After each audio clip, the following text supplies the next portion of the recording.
때로는 거칠고 때로는 평온한 바다. 바다 속에는 인간의 눈으로는 보이지 않는 거대한 강이 뜬다.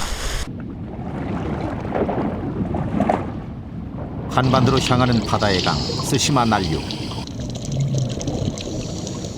이 따뜻한 물길을 따라 수많은 열대 생명들이 우리 바다를 찾는다.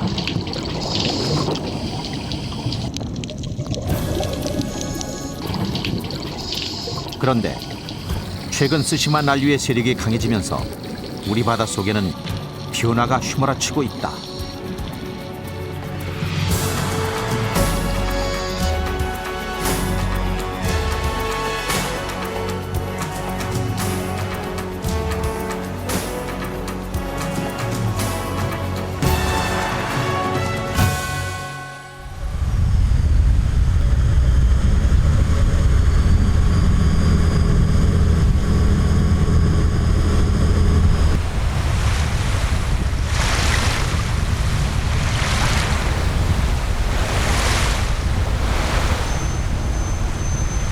지난 6월 26일 요트 한 척이 부산항을 출발했다. 이번 항해의 목적은 한반도 주변의 해양 생태에 큰 영향을 미치는 스시마 난류를 조사하기 위해서다.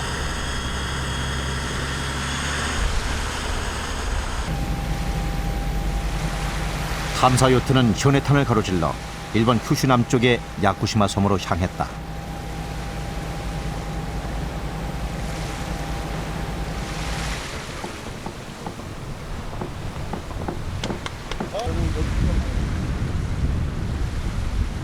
(5일간의) 긴 항해 끝에 목적지 야쿠시마에 도착했다. 야쿠시마 앞바다는 스시마 난류가 쿠로시오 해류로부터 갈라지는 곳이다.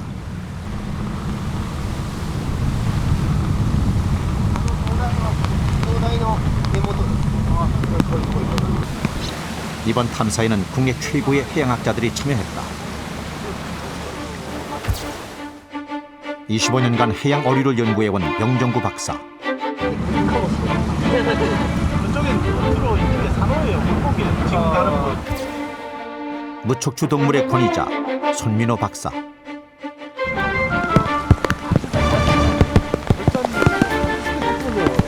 해류 연구에 있어서 세계적 전문가로 손꼽히는 이흥재 박사 등이 탐사팀에 합류했다.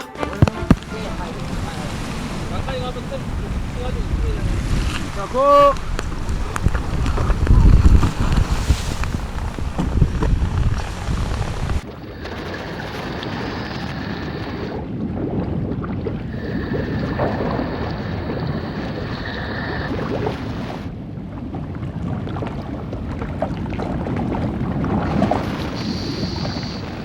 치명적인 독을 지닌 열대 바다뱀이 탐사대원에게 접근한다.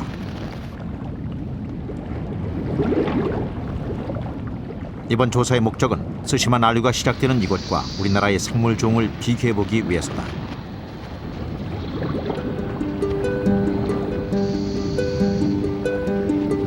야쿠시마 바닷속은 적도 바다를 그대로 옮겨놓은 듯 열대어들의 천국이다.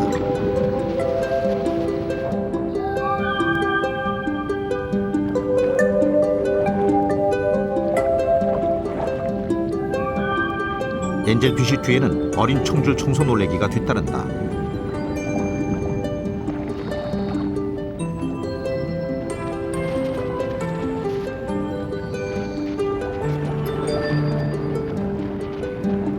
열대어들이 적도에서 수천 킬로미터 떨어진 이곳까지 이동할 수 있었던 이유는 따뜻한 물길인 쿠로시오 난류 때문이다.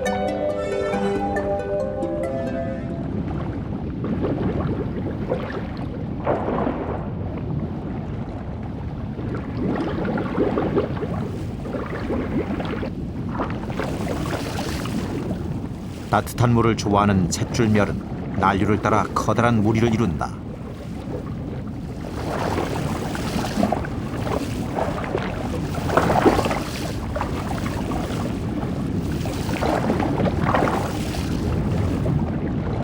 녀석들을 뒤쫓는 것은 참치 방어떼다. 사냥에 나선 방어들. 바닷속에는 한바탕 소동이 벌어진다. 난류가 워낙 강하게 받쳐서 이 산의 모습은 온대처럼 보이는데 물속은 거의 열대입니다.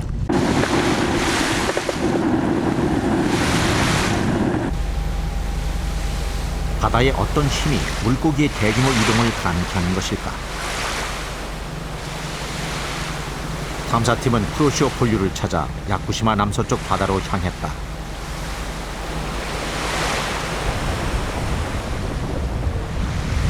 야쿠시마에서 약 80km 떨어진 바다.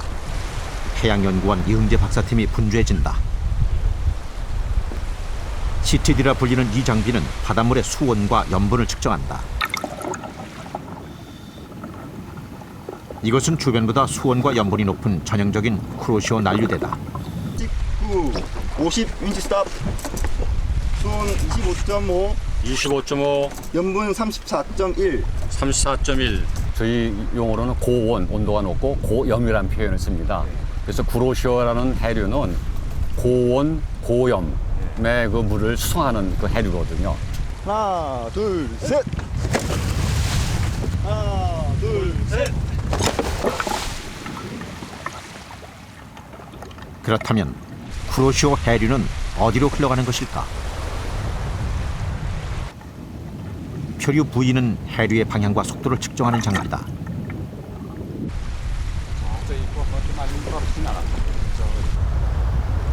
부위는 해류를 타고 눈에서 멀어져 간다. 표류 부위는 저궤도 통신 위성에 신호를 보내 해류의 이동 경로를 알려준다. 북쪽까지 거리를 한번 계산하면 1200km 내지 한 1300km 정도 나오지 않겠습니까?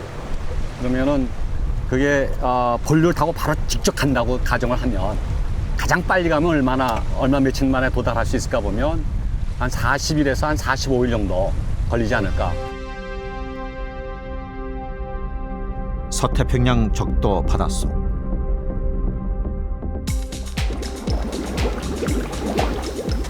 태양열에 의해 데워진 뜨거운 바닷물은 너비 50km가 넘는 거대한 강을 이룬다. 쿠로시오 해류는 필리핀 앞바다에서 방향을 틀어 시속 9km의 빠른 속도로 북상한다.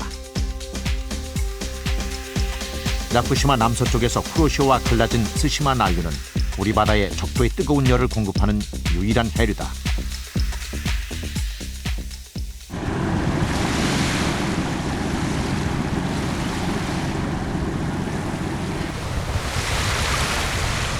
쿠로시오 해류 조사를 마친 탐사팀은 뱃머리를 북쪽으로 향했다.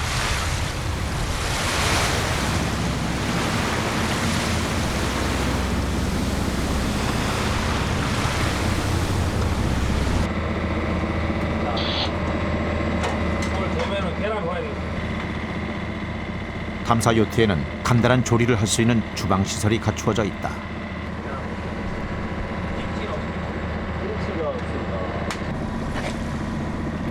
요트 크루인 김동혁 씨가 정성껏 저녁을 준비했다.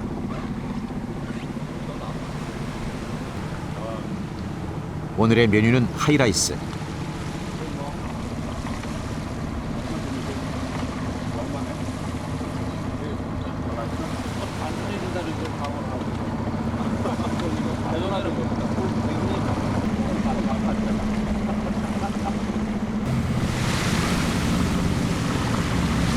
다음 탐사 목적지까지는 100km.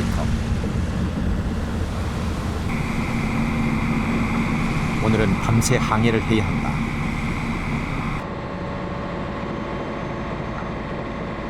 하루 종일 해류 조사에 지친 탐사대원들은 좁은 선실에서 일찍 잠을 청했다.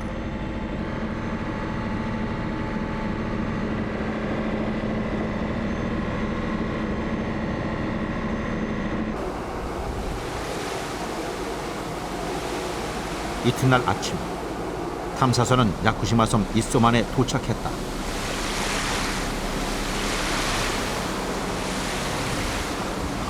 이소만은 스시마 난류가 시작되는 지점의 해양 생물상을 잘 보여주는 곳이다.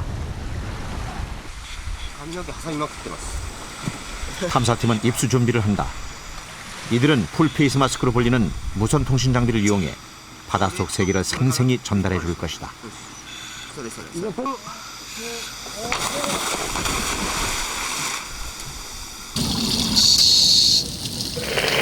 예, 동쪽에서 거북이를 만났습니다. 예, 산란을 앞두고 왕성한 식욕을 가지고 천덕을 뜯어먹고 있습니다.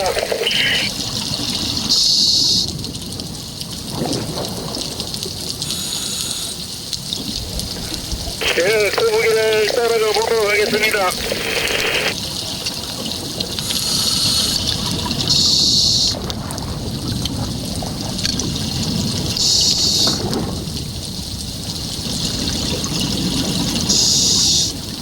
거북은 탐사대원들을 아열대 바다의 세계로 안내한다.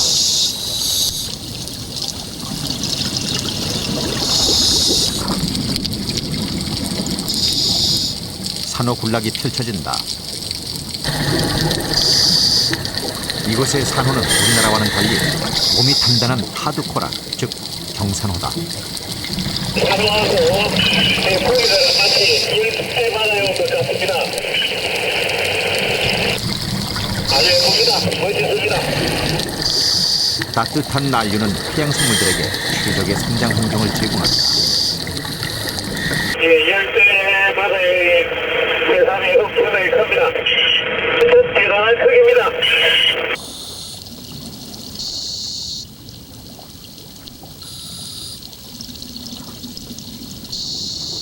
열대 물고기인 곰치는 은신의 귀재다.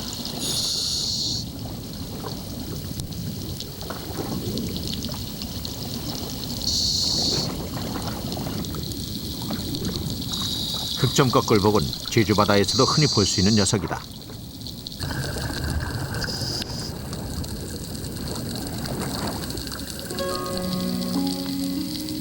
짝짓기를 마친 갑오징어가 어디론가 이동한다.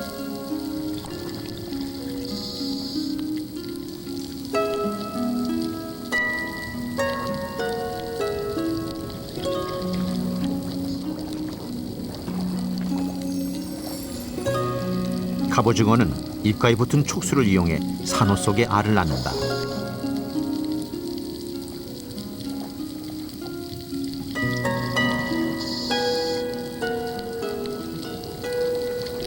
갑오징어는 한 번에 약 200개의 알을 낳는다.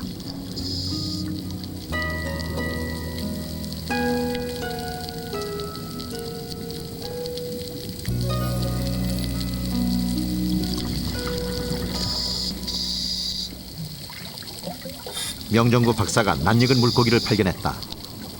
제주 바다에서도 흔히 발견되는 흰동가리다. 여기 흰동다리는 대가족입니다. 네, 할아버지 흰동다리 그리고 목사 흰동다리까지 대가족을 이루고 있습니다. 우리나라에는 한쌍이 되면 여기는 아주 많은 가족들이 같이 살고 있습니다. 우리나라에서 열대어류를 한 10% 본다면 여기서는 온대어류를 찾기가 힘들 정도로 거의 대부분의 열대어류. 그렇게. 일본 해역에서 5일간의 조사를 마치고 카고시마 항을 출발했다. 목적지는 제주도 서귀포항. 보급선인 1호 긴 항해에 동행을 할 것이다. 가고시마에서 제주도까지는 약 350마일입니다. 기상 조건은 매우 맑고 파도도 없고 바람도 아주 적당한 아주 최적의 상태가 되겠습니다.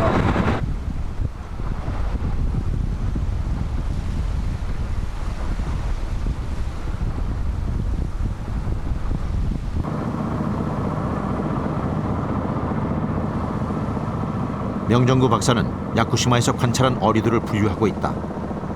탐사가 끝나면 대원들은 조사 보고서를 낼 예정이다.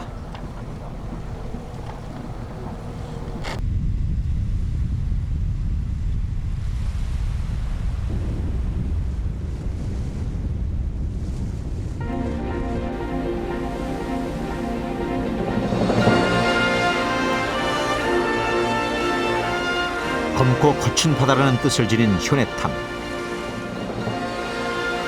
그러나 파도는 잔잔했고 남동풍을 등지고 탐사선은 순항했다.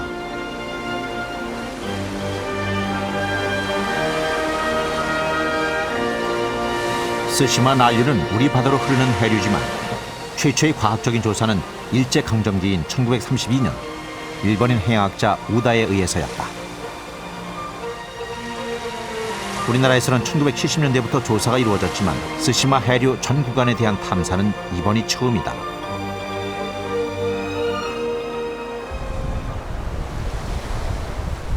서귀포까지 650km의 긴 항해. 돌고래 떼가 탐사대원들의 무료함을 달랜다.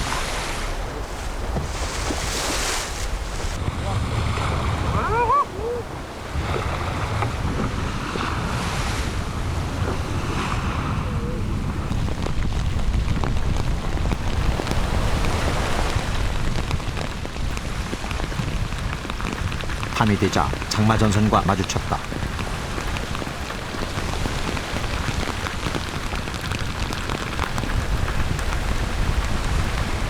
요트 크루들은 교대로 당직을 서며 세찬 비바람과 맞서야 했다.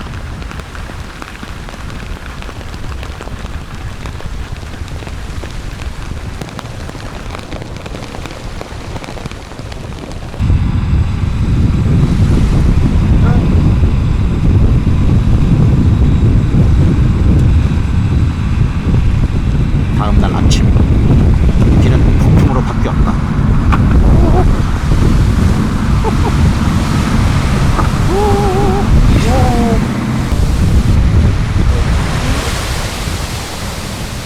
바다는 거칠어지고 높이 3m의 큰 파도가 일었다.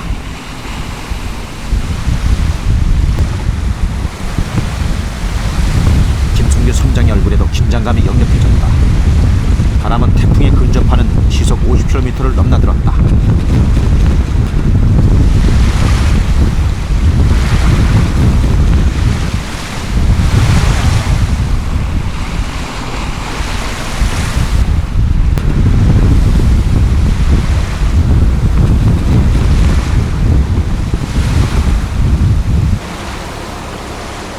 이날 제주 앞바다에는 모든 선박의 운항을 금지하는 풍랑주의보가 내려졌다.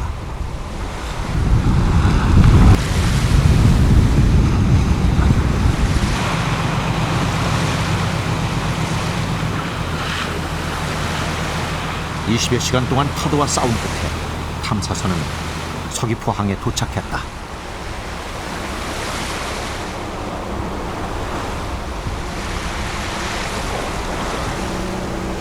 서귀포 앞 문섬은 우리나라에서 가장 먼저 스시마 난류의 영향을 받는 곳이다.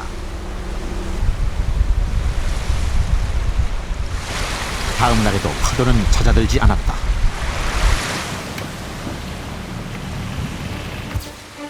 문섬 조사에는 해조류 전문가인 경상대 오윤식 교수, コアホスこんにちはアイテム2号です。 이화여대 생물학과 산호연구팀이 탐사팀에 합류했다.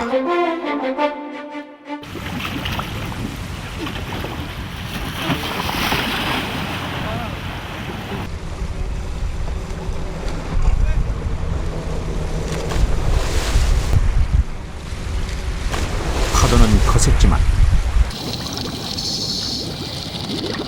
바닷속은 의외로 잔잔했다.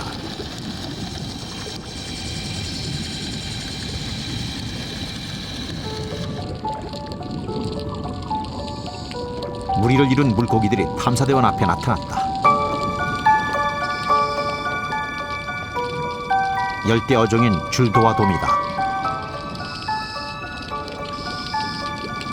자세히 보니 녀석들은 무언가를 입에 문 듯 주둥이가 불룩하다.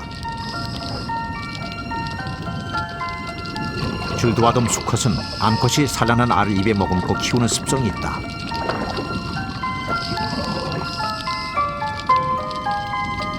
명정구 박사는 문섬 조사에서 열대어와 아열대 어종이 전체 어종의 90%를 차지하고 있음을 확인했다. 온대 어종은 10%에 불과했다.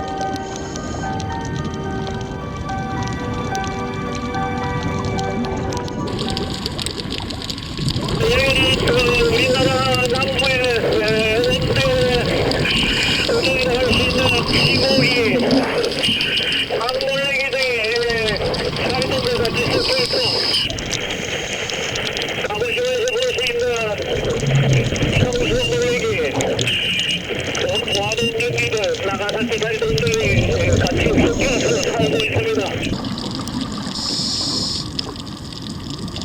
열대 어종인 청귤돔이나 샛별돔이 문섬에 정착한 지는 이미 오래다.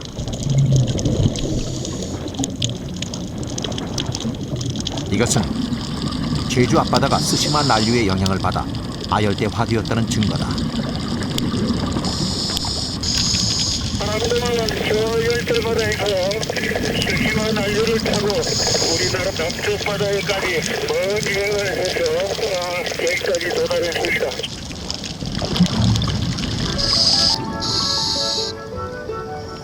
화려한 지느러미를 길게 늘어뜨린 솔베 간평이 탐사대원을 유혹한다. 녀석을 따라가 보았다.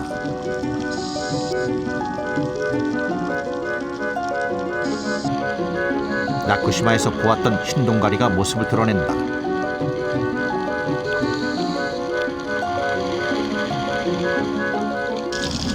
여기 들어오면 늘 있던 흰동가리 한 쌍이 있었는데 오늘은 한 마리밖에 없습니다. 아마 한 마리가 멀리 외출을 갔나 봅니다. 야쿠시마에서 관찰한 물고기 중 약 30%가 문섬에도 서식하고 있음이 확인됐다. 자유롭게 이동하는 물고기와는 달리 뿌리를 내려야 하는 해조류는 기후변화에 늦게 반응한다. 경상대 오윤식 교수는 최근 제주 바닷속에 큰 변화가 일고 있음을 확인했다.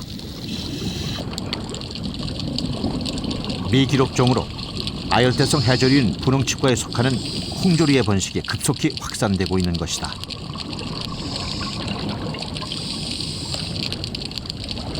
이 홍조가 발견된 것은 소시오 난류의 영향을 받아서 그 서식 면적과 개체수가 증가한 것이 아닌가 판단이 됩니다.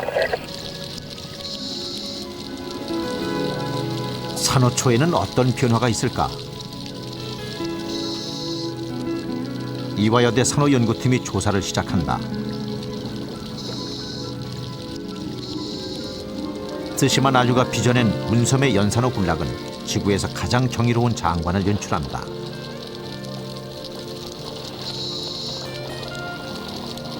저는 지금 수시 2m 지점에 와 있는데요. 수시 맨드라미가 만개하여 있습니다. 매우 아름다운 모습입니다. 물체를 보니 생수치기가 가까워지고 있습니다. 수시 맨드라미는 보통 7, 8월 여름에 산란을 합니다. 마침내 산호의 산란이 시작됐다.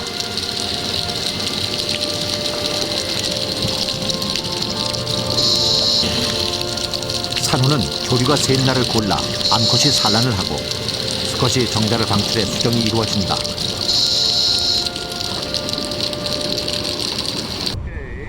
수중에서 벌어지는 상황은 무선 통신기와 중계 영상을 통해 기상의 송준임 교수에게 보고된다. 수지맨드라미 조금부터 보일 것 같은데요? 네, 지금 낮 시간인데도 불구하고 숲수가 트여 있는 것을 확인할 수 있습니다.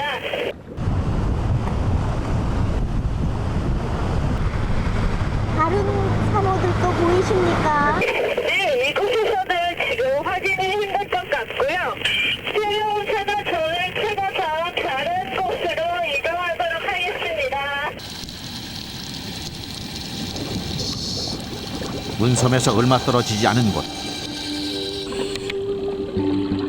국내에 보고된 적이 없는 신종 산호가 모습을 드러냈다.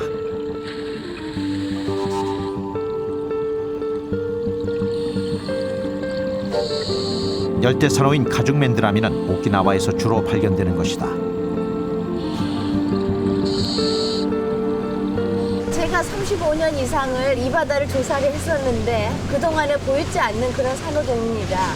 지금 오키나와의 산호촌에 사는 그런 시눌라리아 속이라고, 지금 그런 종류는 열대 바다에서 나는 것이 큰 특징인데, 우리 지금 그 제주 연안에서 그게 발견됐다고 하는 거는 우리 바다가 지금 그런 열대 바다의 영향을 굉장히 많이 받고 있다는 것을 증거하는 것입니다.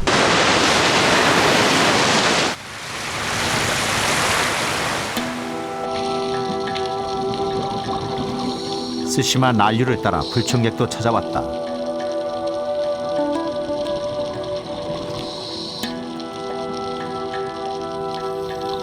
예년에 비해 10배나 많은 노무라 입깃 해파리가 남해안으로 확산돼 어민들에게 막대한 피해를 낳고 있다.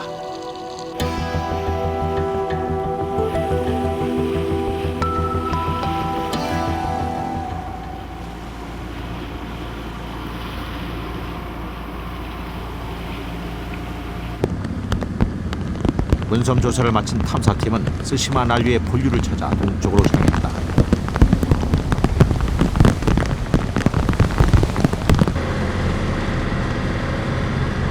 북상했던 장마 전선이 다시 제주 바다로 내려왔다.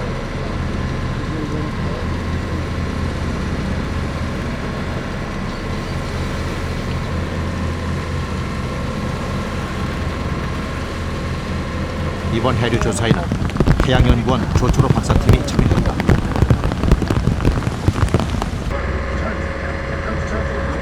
송규민 연구원은 배멀미 때문에 몸을 거누기도 힘들다.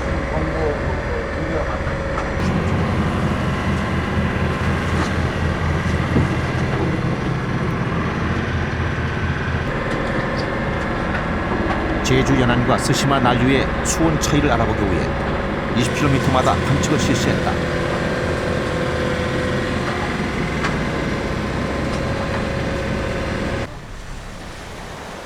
세 차례의 측정 결과 바닷속 수온은 동쪽으로 갈수록 높아졌다.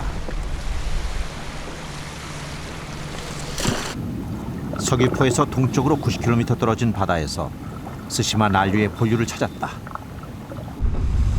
수온 15.2, 15.2, 염분 33, 33, 시간 11시 52분입니다. 11시 52분. 그 서귀포보다 동쪽으로 50마일 떨어진 해역에서 수온은 약 한 5도씨 정도 높고 염분은 약 0.5ps 정도 높은 고온 고염의 전형적인 스시마 난류의 수계를 관측을 했습니다. 지난 40년간 한반도 주변 바다의 표층 수온은 1.04도 상승했다. 지구 평균보다 1.7배나 빠른 속도다. 특히 남해의 수온 상승이 가장 높았다.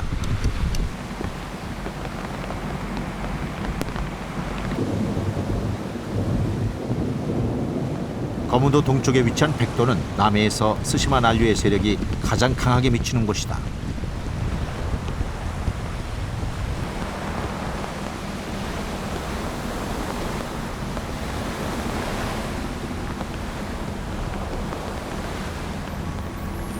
안개가 걷히자 백도 군도가 모습을 드러냈다.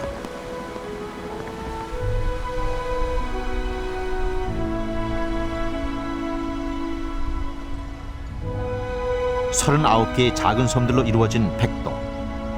자연경관이 아름답고 바닷속에는 170여 종의 해양생물이 서식하고 있는 생태의 보고다.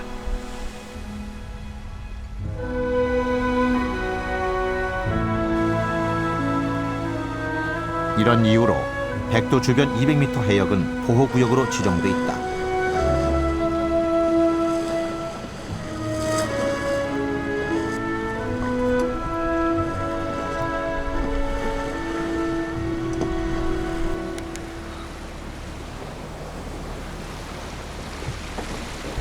탐사팀은 정부의 특별 허가를 받아 백도의 수중 생태를 조사하게 됐다.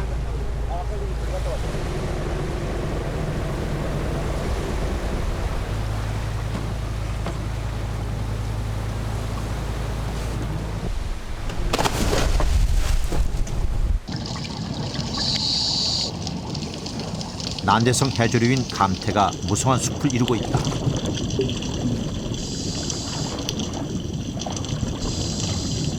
수심은 10m입니다. 앞에 숲은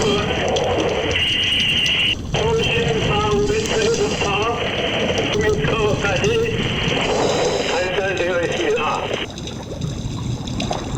앞에 숲 주변에는 과일숲이 매우 큰 뿌리를 이용하고 쓰고 있고 얼굴물레기 등의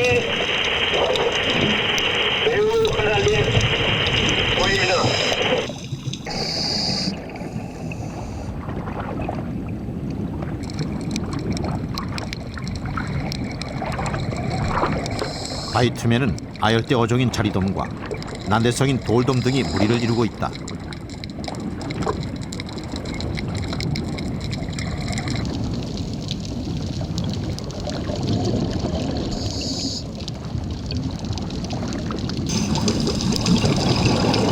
백도의 생물상은 서귀포 문섬과 매우 유사하다.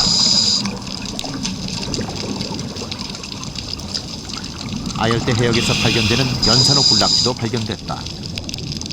백도는 지금 앞판 절벽으로 구성이 되어 있고 연상호가 분포하고 있어서 절벽이 아름답습니다.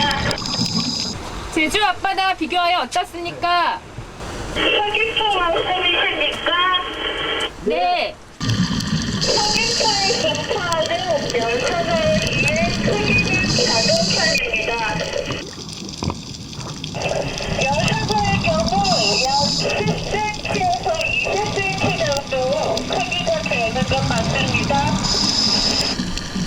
여러 가지 관찰되는 그 녹조류, 홍조류, 갈조류 종들이 제주도 앞바다와 유사한 그 종들이 많이 관찰되고, 아울러서 그 해조숲에서 발견되는 자리돔과 같은 물고기, 그다음에 새풀돔과 같은 이런 따뜻한 바다에 나오는 그런 어류들이 흔하게 관찰되는 걸로 봐서 이 백도 지역은 스시마 난류가 흘러가는 그 길목인 것을 입증해주고 있습니다. 백도 조사를 마친 탐사팀은 다음 목적지인 통영으로 향했다.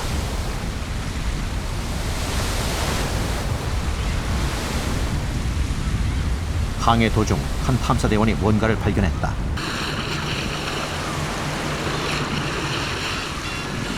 물새들이 멸치 사냥에 나섰다.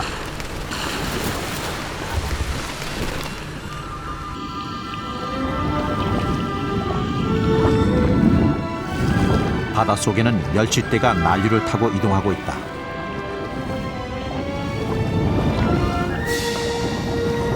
멸치떼를 뒤쫓는 것은 전갱이들. 스시마 난류는 따뜻한 물을 좋아하는 물고기들을 실어나르는 바다의 수송로다.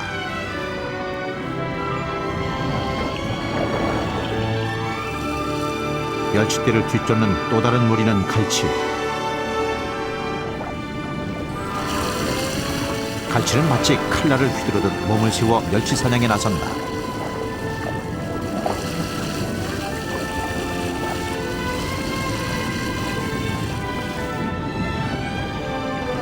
전갱이와 갈치가 동시에 공격하자 멸치떼는 혼란에 빠진다.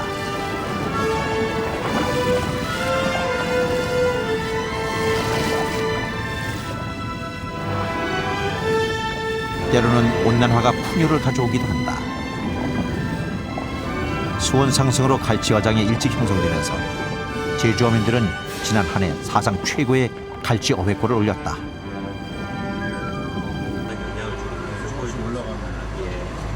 그리고 최근 1년 사이에 쓰신 알기의 영향인데요.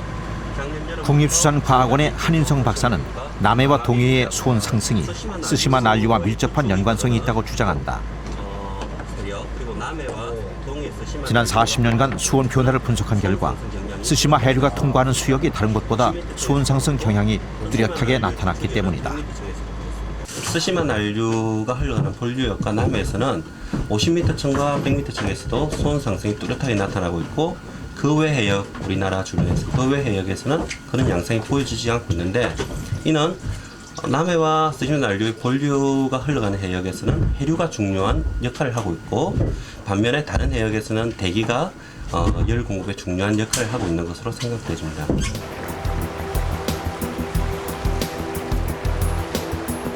흑가오리나 참다랑어와 같은 아열대 어류들이 자주 잡히는 것은 한반도 주변 바다에 큰 변화가 있음을 의미한다.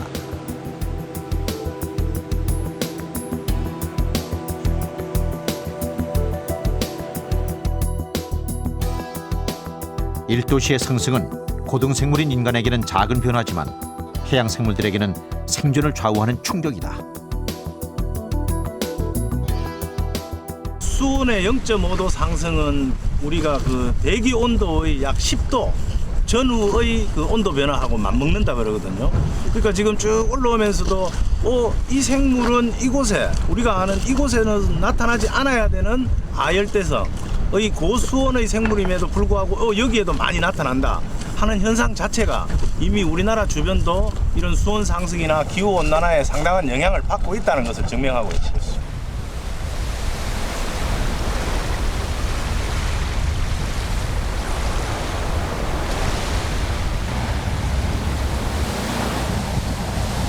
명정구 박사는 경남 통영의 바다 목장에서 중요한 실험을 하고 있다. 온대바다인 이곳에서 아열대 어종인 참다랑어의 양식 가능성을 알아보는 것이다.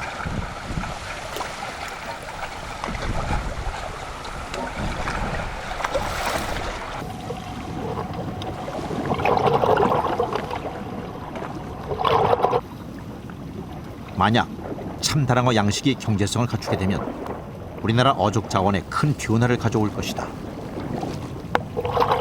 최근 20년 사이에 이 바다를 보면은 그 토속 어종하고 남쪽으로부터 올라오는 그 아열대 어종들의 어떤 그 종 구성이 지금 하나씩 이렇게 조금씩 변하고 있는 것을 저희들이 관찰을 할 수가 있습니다.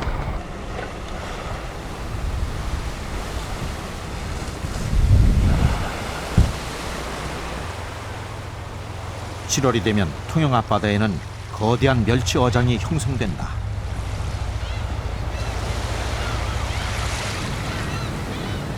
국내 건조용 멸치의 절반이 이곳에서 잡힌다.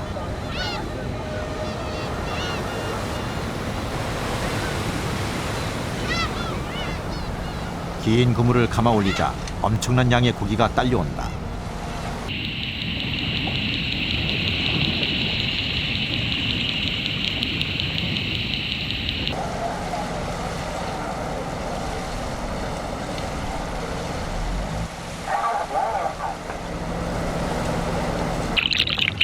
그런데 그물에 걸린 고기는 멸치가 아닌 청어 새끼들이다.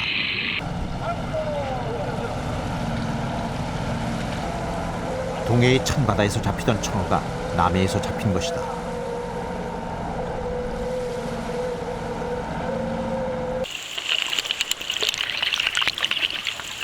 어민들도 영문을 모르겠다고 한다.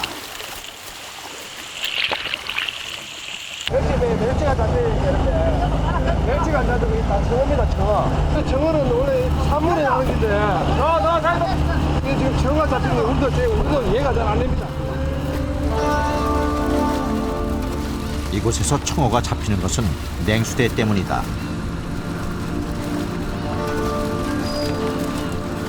스시마 난류가 영향을 미치는 곳에서는 수온이 오른 반면 다른 한쪽에서는 수온이 내려가는 이상한 일이 벌어지고 있다.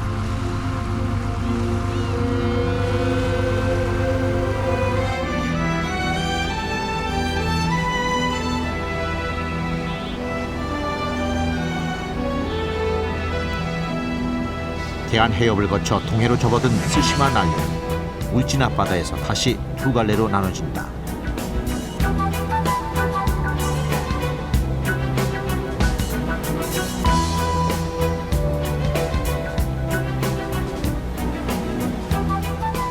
동해바다는 스시마 난류가 북쪽의 찬 공기와 만나 식혀지는 곳이다.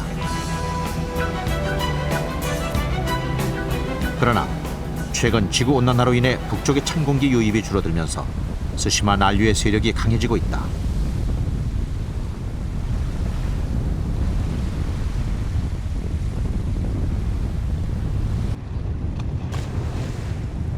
삼척 앞바다에서 해녀들을 만났다.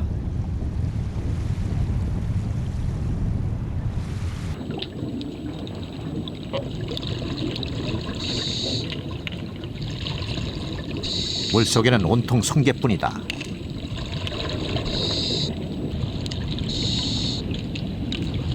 바닷속의 해조류가 사라지는 이른바 갯녹음 현상 때문이다.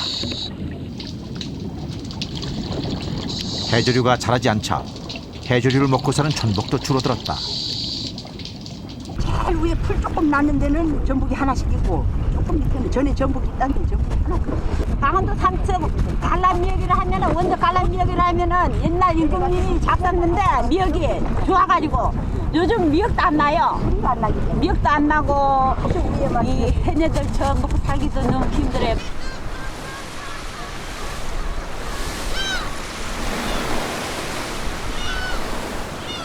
원래는 한 5에서 10m 정도 살던데 여기 깊은 수심으로 쑥 들어가 있었어요. 국립수산과학원에서는 갯녹음 확산을 막기 위한 연구를 진행하고 있다.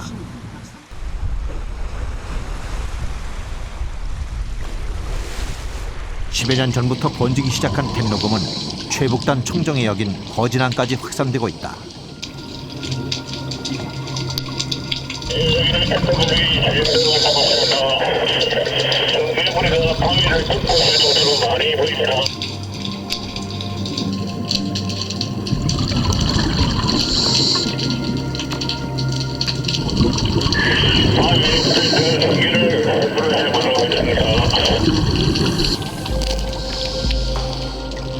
성게를 해부하자 해조류를 제대로 섭취하지 못한 듯 몸속에서 바위가루가 나온다. 온대성 조식 동물인 붉은 성게류가 그 강원 북부 해역의 우중적으로서 자리를 잡았습니다. 이런 것은 따뜻한 해류가 지속적으로 북상하고 있다는 것을 말해주고 있습니다.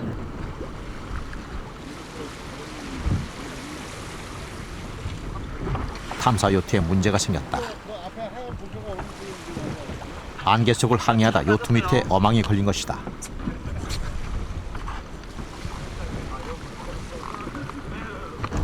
지금 배 밑에 그물이 걸려가지고요. 그 그물을 이제 넘기려고 내려가는 중입니다.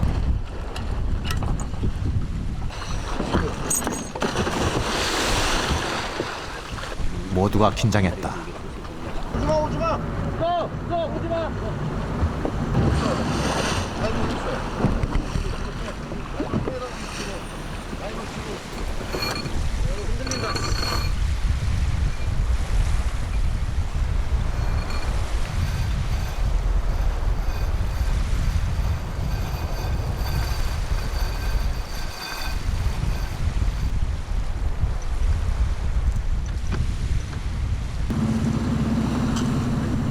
탐사팀은 다시 돛을 올리고 울릉도로 향했다.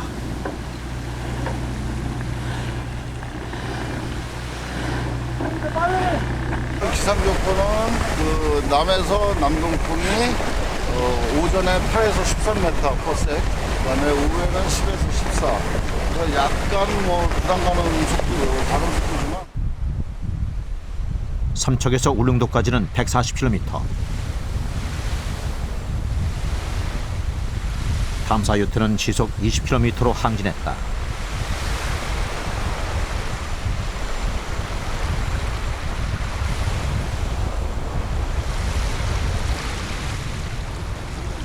멀리 해양 경비정으로부터 안개 속 안전 운항을 당부하는 무전이 계속 날아들었다.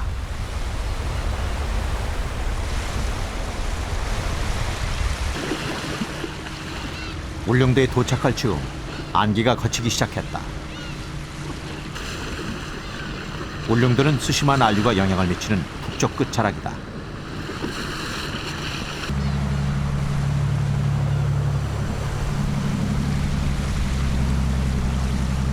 탐사하기에는 한없이 좋은 날씨다.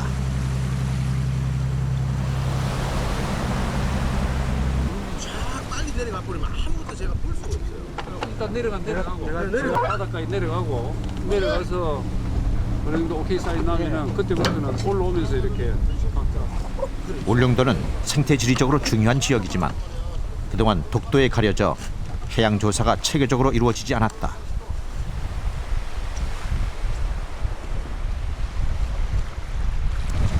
울릉도가 이제 제주도하고 독도하고 조금 또 다르리라 생각하는데 인위적인 간섭이 가장 상대적으로 적은 부분입니다.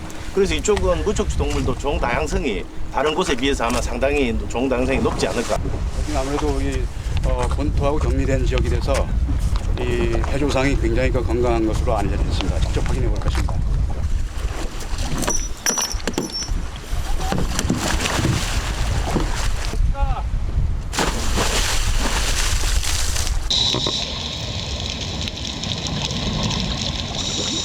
아열대 어종인 자리돔대가 탐사대원들을 감싼다. 난대성 회유 어종인 방어대도 보인다. 이들은 쓰시마 난류를 타고 이곳까지 여행을 왔다.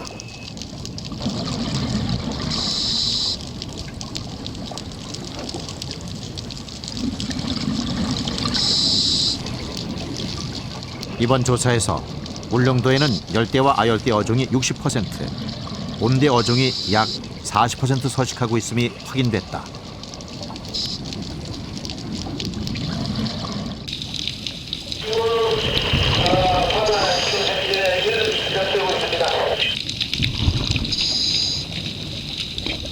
바닷속은 육지에 비해 여름이 한두 달 늦게 찾아온다.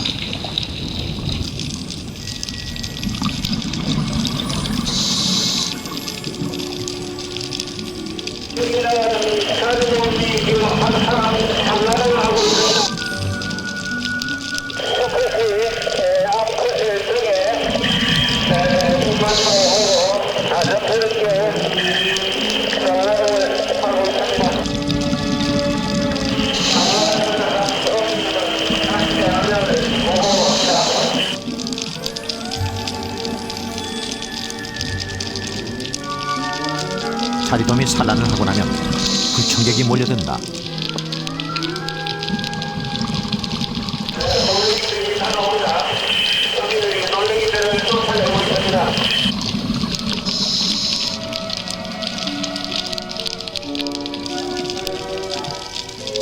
아열대에서 자라는 산호군락도 잘 발달되어 있다.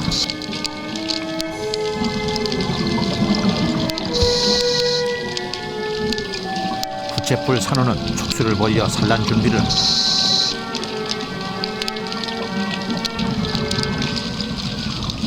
울릉도 바다속 설치되는 연도에서 발견되는 아열대성 해조류들이 아주 흔하게 발견되고 인근 수신에는 온대성 해조류들이 물질이 잘 발달되어 있습니다. 옥석같이 마치 단추를 들어갑니다.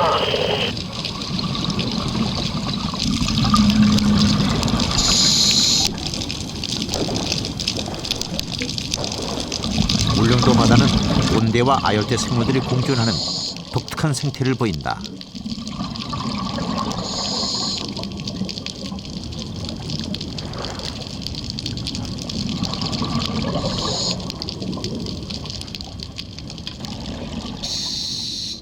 최근에는 쓰시마 난류의 세력이 강해지면서 납작소라와 같은 아열대 무척추 동물도 자주 발견된다.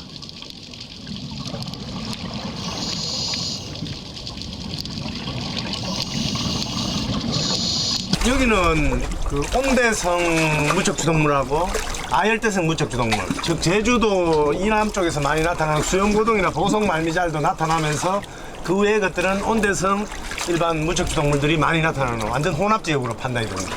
현재 울릉도 같은 경우는 독도하고 아주 유사합니다만은 그래도 그 종조성이나 군집의 크기로 보면은 아주 미묘한 차이가 있습니다. 그래서 울릉도도 수중에 그 온대와 아열대, 온대 이렇게 섞여 있는 양상 이런 부분에 대해서는 앞으로 정밀 조사가 필요합니다.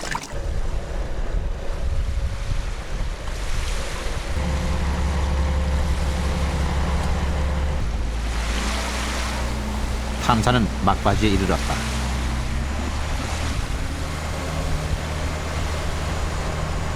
울릉도 조사를 마친 탐사팀은 최종 목적지인 독도로 향했다.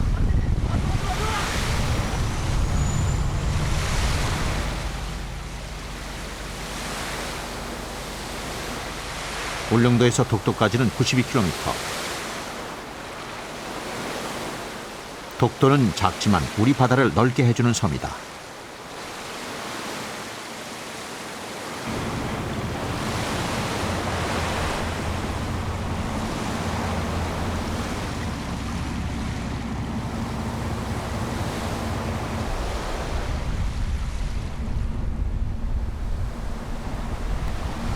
탐사선에서의 마지막 밤이다. 한 달간의 항해로 드레이크 호의 선원들은 많이 지쳤다.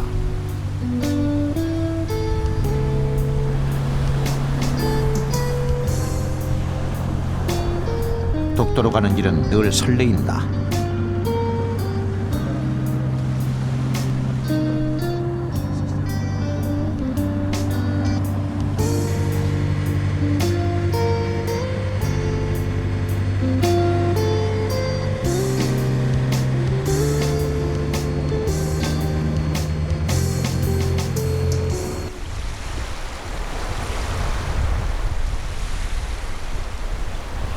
이른 아침 탐사의 종착지 독도에 도착했다.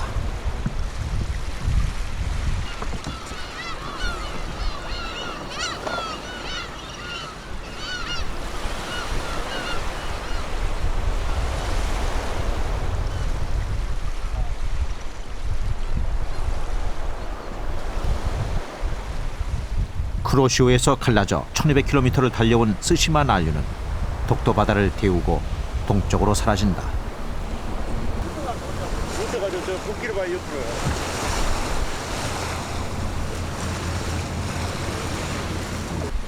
대원들은 탐사에 앞서 독도를 한 바퀴 둘러보기로 했다.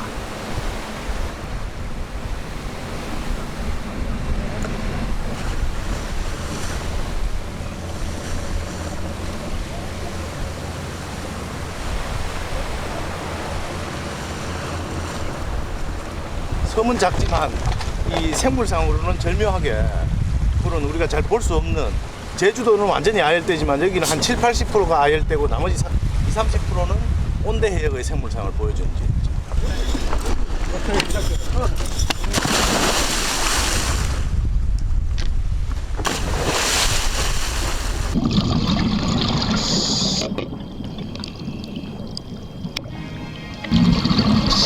하이투면 독도의 경이로운 수중 세계가 펼쳐진다.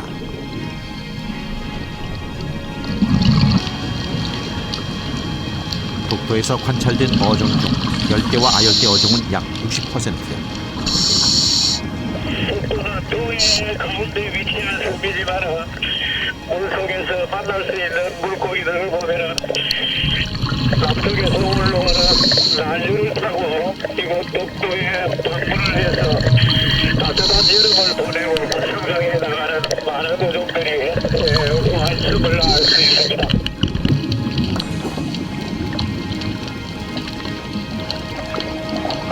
독도 바닷속은 아직 초여름.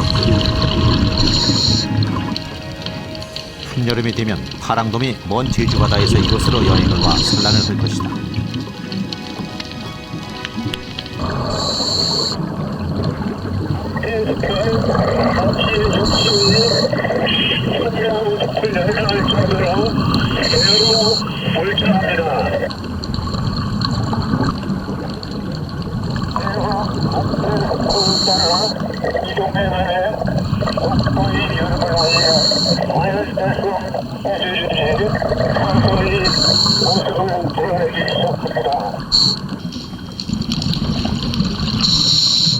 독도 바다는 왕성한 생명력을 지녔다.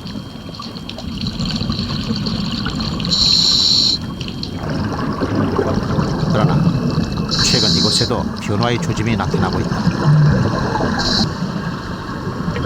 여기서 발견한 이들은 주로 수준이 바로 높은 아열대상이나 고도 지역에서 흔히 발견되는 것입니다.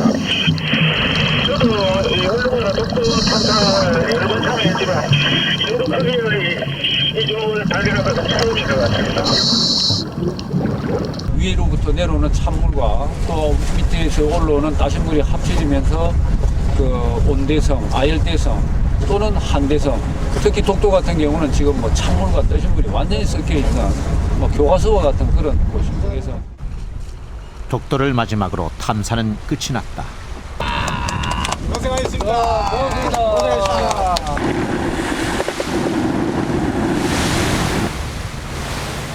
지난 한 달간 탐사팀은 쓰시마 난류가 쿠로시오에서 갈라지는 일본 야쿠시마에서 독도까지 1200km를 조사했다. 짧은 탐사 기간과 악천후로 제약은 있었지만 한반도 바다 온난화의 주요 원인이 쓰시마 난류임이 밝혀졌다.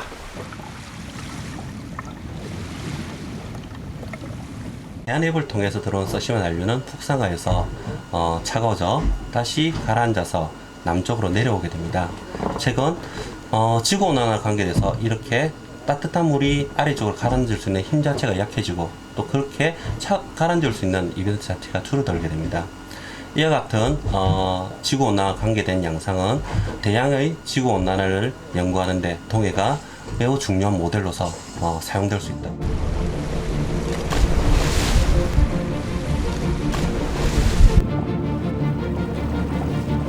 스시마 난류는 우리에게 풍요를 가져다주는 바다의 강이다.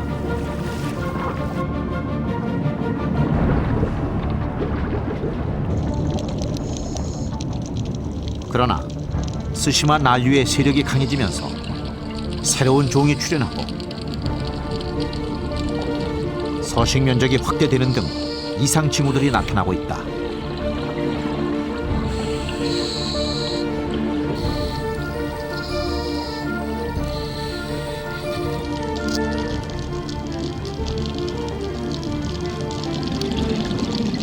이번 탐사의 그 짧은 기간 동안 이 난류를 따라 올라오면서 저희들이 느꼈던 거는 우리는 아직도 너무 모른다는 겁니다. 그리고 따뜻해지고 있고 열대 어종들이 나타난다고 하지만은 언제 어디에서 얼마만한 그룹들이 어느 바다까지 진출할 건가 또 어떤 자원이 어떻게 변해 나갈 건가 하는 거는 지금부터 남겨져 있는 우리의 숙제라고 보고요. 스시마 난류의 세력이 강해지면서 지금 우리 바다는 뜨거워지고 있다. 인간의 눈으론 잘 보이지 않지만 바닷속에는 해양 생물들의 생존을 좌우할 큰 변화가 일어나고 있다.